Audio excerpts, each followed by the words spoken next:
friends, today I am going to present the chapter Chemical Reactions and Equations in front of you. So friends, the word chemical reaction means chemical changes. Chemical changes are also called chemical reactions. The symbolic form of a chemical reaction is known as a chemical equation. During a chemical reaction, the substances taking part in the reaction change into new substances with entirely different properties. Balancing of a chemical equation should be done in order to follow the law of conservation of mass. Do you know, friends, what is a balanced chemical equation and why should chemical equations be balanced? A balanced chemical equation is that which has the same number of atoms of each element on both sides of the arrow.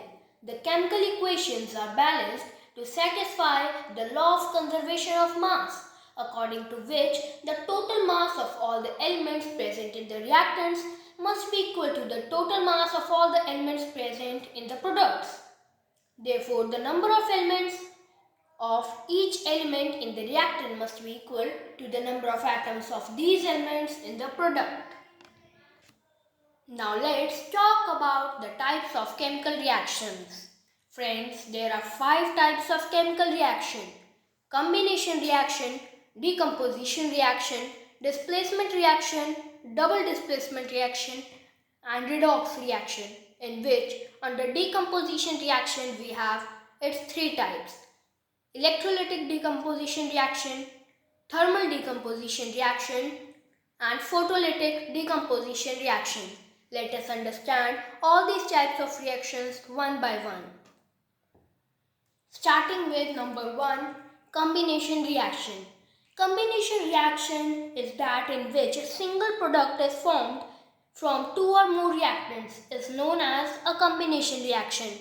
For example, let us take 2 reactants, that is CaO, quicklime, and H2O, liquid, water.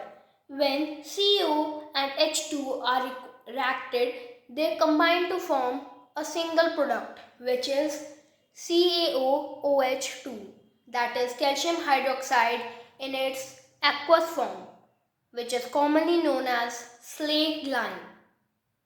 Now friends, coming to the second type of reaction, that is decomposition reaction. Decomposition reaction is the reaction in which single reactant breaks down to give simpler products like FeSO4, which is a solid, when is heated breaks down into Fe2O3, which is solid, plus SO2 gas plus SO3 gas, with release of smell of burning sulfur. Do you observe, friends? In combination and decomposition reaction, a certain single stance is formed in the combination reaction, but it breaks in the decomposition reaction. Therefore, the 2 reactions are opposite of each other. Under decomposition reactions, there are 3 types: decomposition by electricity or electrolysis, decomposition by heat or thermal decomposition, decomposition by light or photolytic decomposition. First of all, let's talk about electrolytic decomposition reactions. The reaction in which electricity is used for decomposition of reactant is called electrolytic decomposition reaction. For example, 2H2O liquid decomposes into 2H2O, which is a gas released at cathode, plus oxygen, which is a gas released at anode. Friends, when water is decomposed by electrolysis, the gas collected is hydrogen, H2, and its volume is twice the volume of the gas collected in the other test tube, which is oxygen, O2 gas. Now let us talk about thermal decomposition reaction, means the reactions which take place in the presence of heat. The reaction in which heat is used for the decomposition of reactants are called thermal decomposition reaction. For example, lead nitrate, which is a solid, on heating gives lead oxide plus nitrogen oxide plus oxygen. PbNO3 solid on heating, PbO solid, 4NO2 which is a gas which releases brown fumes plus oxygen which is also a gas. Another example like the CaCO3 calcium carbonate on heating gives CaO calcium oxide plus carbon dioxide CO2. The third one is photolytic decomposition reaction. It is the reaction in which sunlight is used for the decomposition of reactant called photolytic decomposition reaction. For example, 2AgCl, silver chloride which is a solid, in the presence of sunlight breaks down into 2Ag solid plus chloride which is a gas. Now coming to the third type of reaction, that is displacement reaction. The reaction in which a more reactive element displaces or replaces the less reactive element from its salt solution is called displacement reaction. It is of two types, single displacement and double displacement. Presently, we are talking about single displacement reaction. For example, Zn plus CuSO4 aqueous forms ZnSO4 aqueous plus Cu. From this reaction, friends, we can observe that Cu, copper, has been displaced by zinc, which is more reactive than zinc. Friends, for solving these equations, there is a reactivity series which needs to be learned for solving questions. Friends, are you worried about learning reactivity series? Don't worry.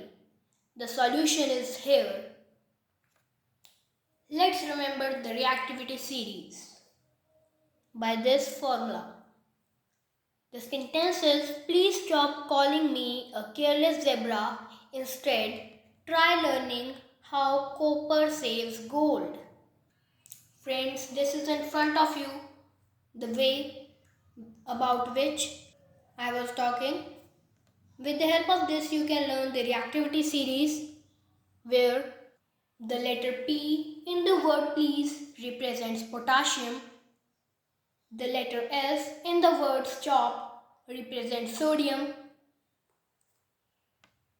CAL in word calling represents calcium. M in me represents magnesium. A aluminium. Careless CAR carbon. Zebra Z zinc. Instead I iron. Try T tin. Learning Le which is lead known as Pb. How H hydrogen. Copper same as the word. Saves S silver and gold which is the same word.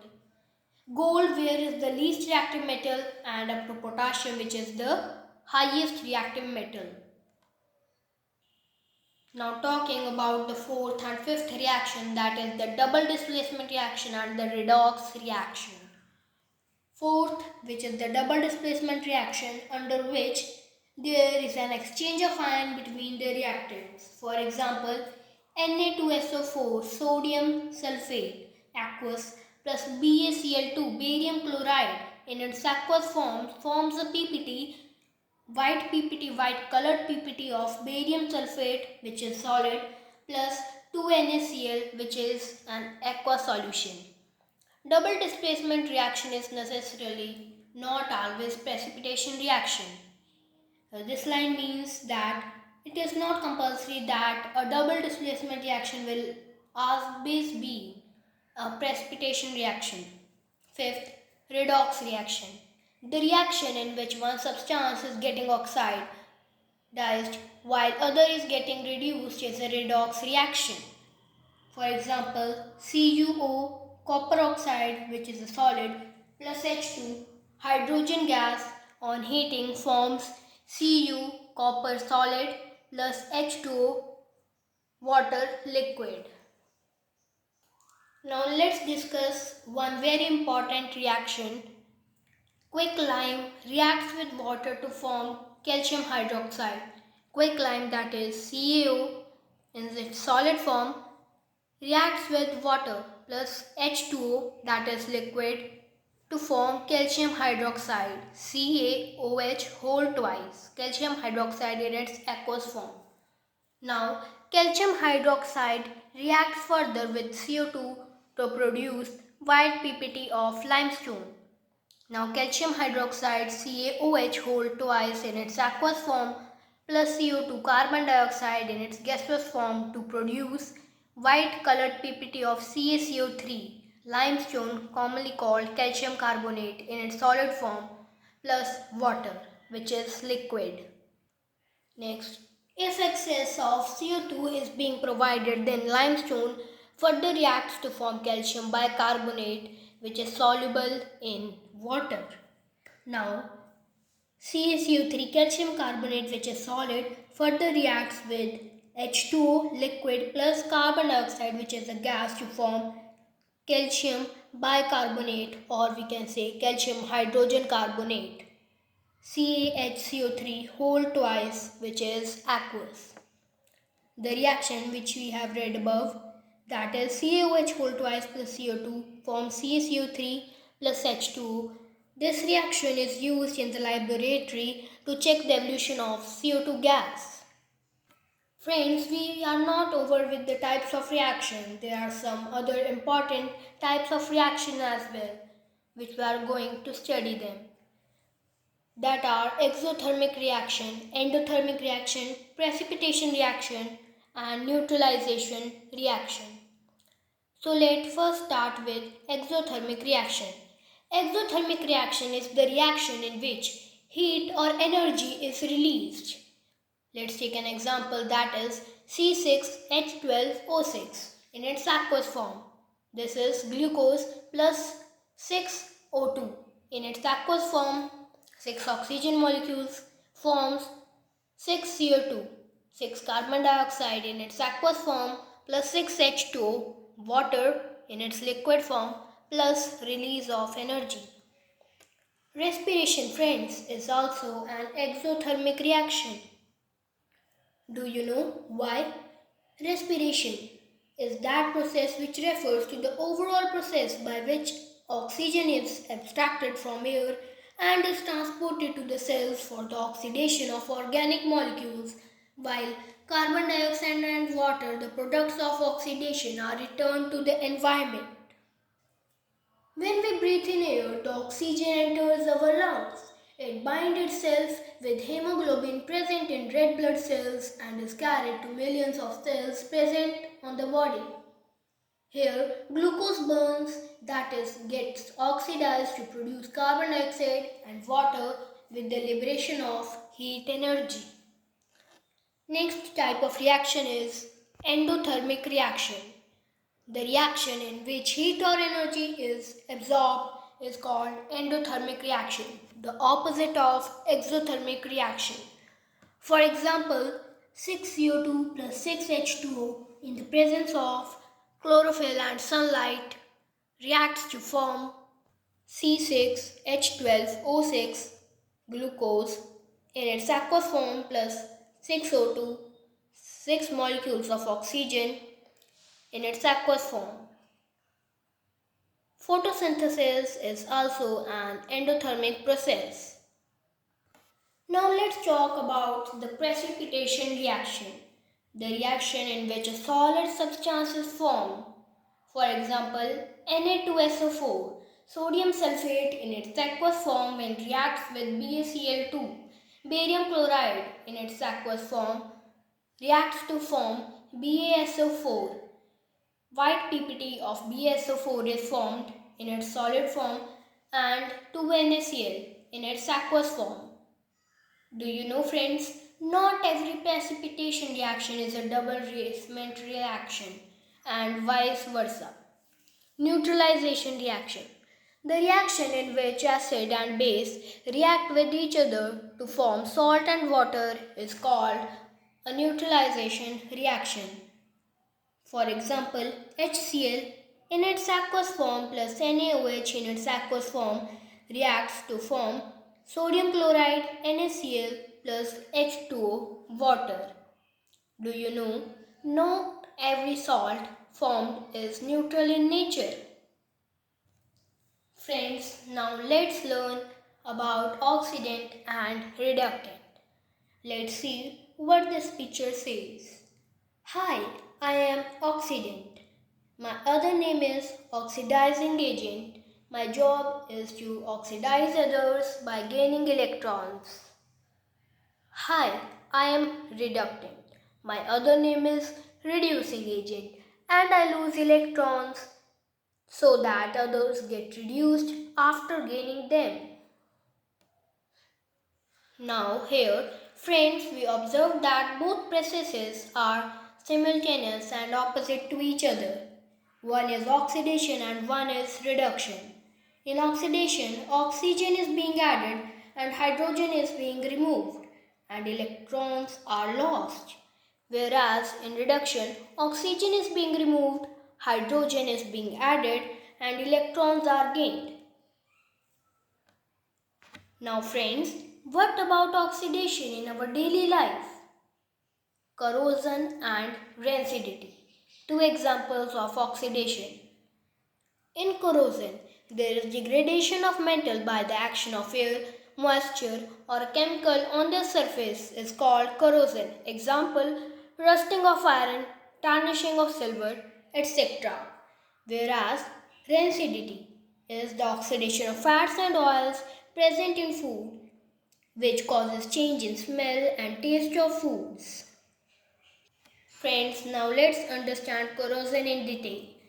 Friends, corrosion is the process of slowly eating away of a metal by oxygen, air and other chemicals present in air, resulting in the formation of undesirable compound, mostly their oxides, is called corrosion. For example, rusting of iron, tarnishing of silver surface and formation of green coating on copper and bronze. Now, let's talk about rancidity. Now, when food items prepared in oils and fats are kept for a long time, they start giving unpleasant smell and taste. This is called rancidity. For example, potato chips fried in oil, when kept exposed to air for a long interval of time, start giving unpleasant smell and taste.